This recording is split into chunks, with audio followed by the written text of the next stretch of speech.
부활하신 구세주.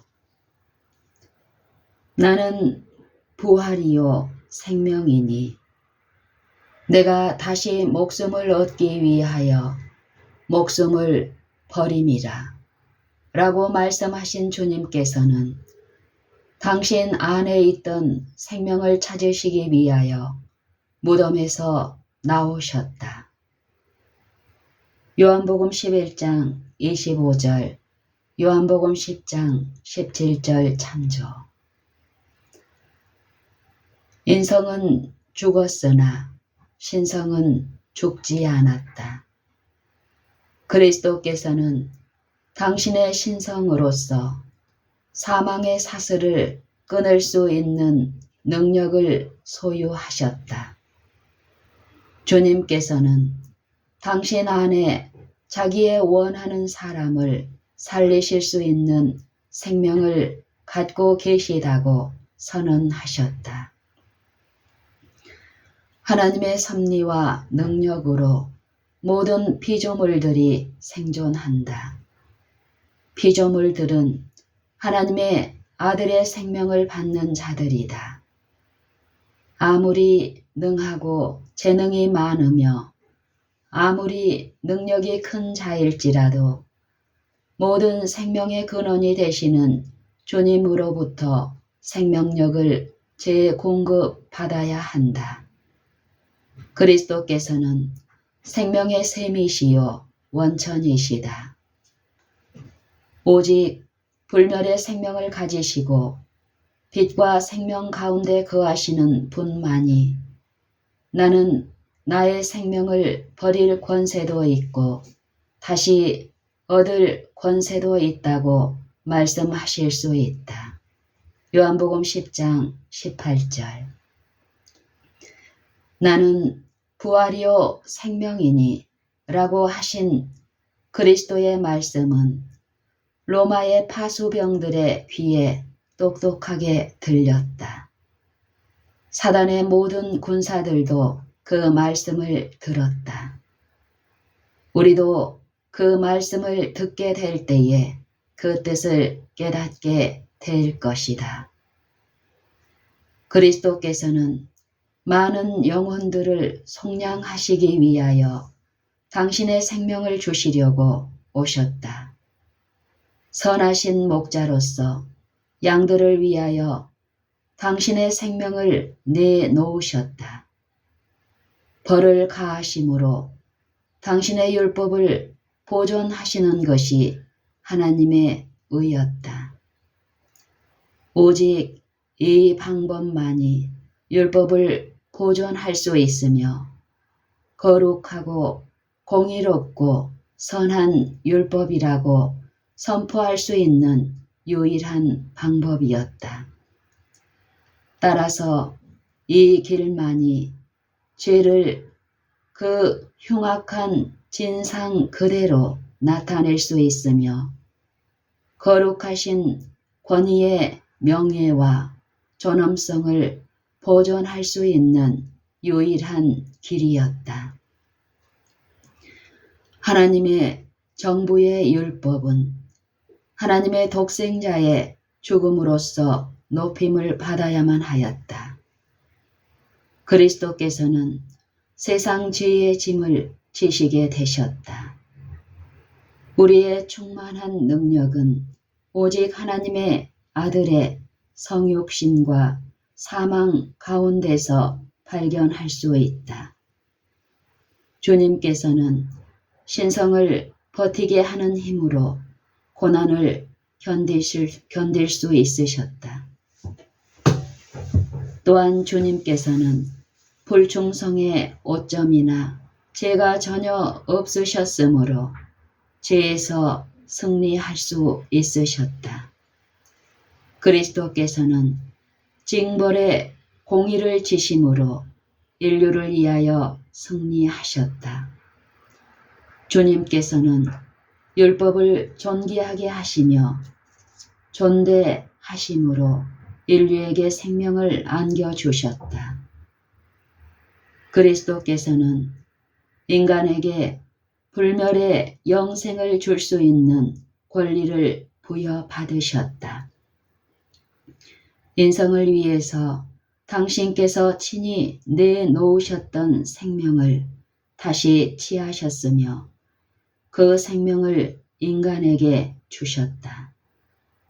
주님께서는 내가 온 것은 양으로 생명을 얻게 하고 더 풍성히 얻게 하려는 것이라고 말씀하셨다. 요한복음 10장 10절. 내 살을 먹고 내 피를 마시는 자는 영생을 가졌고 마지막 날에 내가 그를 다시 살리리니. 요한복음 6장 54절.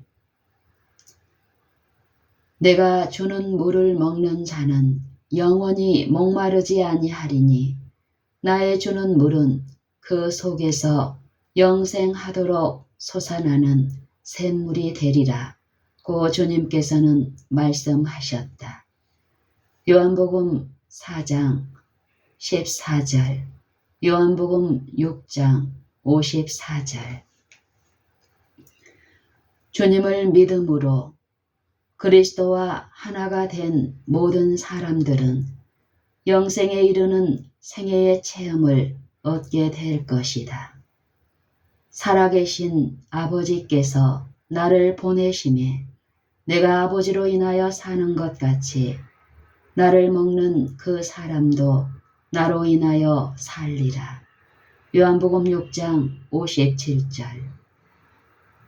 그는 내 안에 거하고 나도 그 안에 거하나니 마지막 날에 내가 그를 다시 살리리니 이는 내가 살았고 너희도 살겠음이라. 요한복음 6장 57절, 요한복음 6장 56절, 요한복음 6장 54절, 요한복음 14장 19절. 그리스도께서는 인간으로 하여금 정신적으로나 생활에 있어서 당신과 하나가 되게 하시기 위하여 인간과 하나가 되셨다. 하나님의 말씀에 순종하는 가운데 이루어진 이 연합의 덕택으로 말미암아 주님의 생명이 저들의 생명이 되었다. 주님께서는 회개한 사람에게 나는 부활이요 생명이라고 말씀하셨다. 요한복음 11장 25절. 그리스도께서는 죽음을 마치 잠잠하고 어두움 가운데서 잠자고 있는 것으로 여기셨다. 또한 주님께서는 죽음이 마치 짧은 순간처럼 말씀하셨다. 주님께서는 무릇 살아서 나를 믿는 자는 영원히 죽지 아니하리라고 하셨다. 요한복음 11장 26절. 사람이 내 말을 지키면 죽음을 영원히 보지 아니하리라. 사람이 내 말을 지키면 죽음을 영원히 보지 아니하리라. 요한복음 8장 51절. 믿는 자에게 있어서 죽음은 한갓 사소한 문제이다. 믿는 자에게 있어서 죽음은 잠자는 것이다. 예수 안에서 자는 자들도 하나님이 저와 함께 데리고 오시리라. 살전 4장 14절. 여인들이 부활하신 구세주에 대한 목격자로서 기별을 전하고 있을 때 또한 예수님께서 당신을 따르던 많은 무리들에게 당신 자신을 나타내시기 위하여 준비하고 계시는 동안 또 다른 하나의 장면이 벌어지고 있었다. 그리스도의 출생시에 승리의 노래를 부른 강한 천사를 볼 수 있었던 로마의 파수꾼들은 지금 구원하시는 사랑의 노래를 부르는 천사들의 음성을 들을 수 있었다. 놀라운 광경을 목격한 파수꾼들은 기절하여 죽은 사람처럼 되었다. 하늘의 수행원들이 저들의 시야에서 사라졌을 때 로마 군병들은 일어나서 떨리는 팔 다리로 있는 힘을 다해서 동산 문으로 빨리 달려갔다. 마치 눈먼 사람이나 술 취한 사람처럼 비틀거리면서 죽은 사람과 같은 창백한 얼굴을 가지고 만나는 사람들에게 이 놀라운 소식을 전하였다. 기별을 전하는 사령들은 급히 대제사장들과 관원들에게 얼마 전에 벌어진 놀라운 사건에 대하여 저들이 아는 모든 것을 상세히 보고하였다. 로마의 군병들은 빌라도에게 가고 있었으나 그 보고가 유대의 관원들에게 전해져서 대제사장들과 관원들은 사람을 보내어 그들을 먼저 저희 앞에 나오도록 하였다. 표정이 굳어진 군병들은 이상한 모습으로 나타났다. 저들은 그리스도의 부활과 주께서 부활시킨 한 무리에 대하여 저들이 목격한 그대로 증언하였다. 저들은 무덤에서 목격한 그대로 대제사장들에게 이야기하였다. 사실 이 외에는 아무것도 생각하거나 말할 시간적 여유를 갖지 못하였다. 이 보고를 듣고 유대의 지도자들은 매우 불쾌하였다. 저들은 그리스도에 대한 재판을 6월절에 집행하였으므로 그 사실이 널리 선전된 것을 잘 알고 있었다. 뿐만 아니라 초자연적인 어두움이 온 하늘을 덮었으며 무서운 지진이 있었고 그러한 일들이 아무런 영향도 끼치지 않았으리라고 생각할 수 없었으므로 저들은 백성들을 기만하는 방법을 모색하였다. 뇌물로 로마 군병들을 매수하여 거짓 보고를 올리도록 하였다.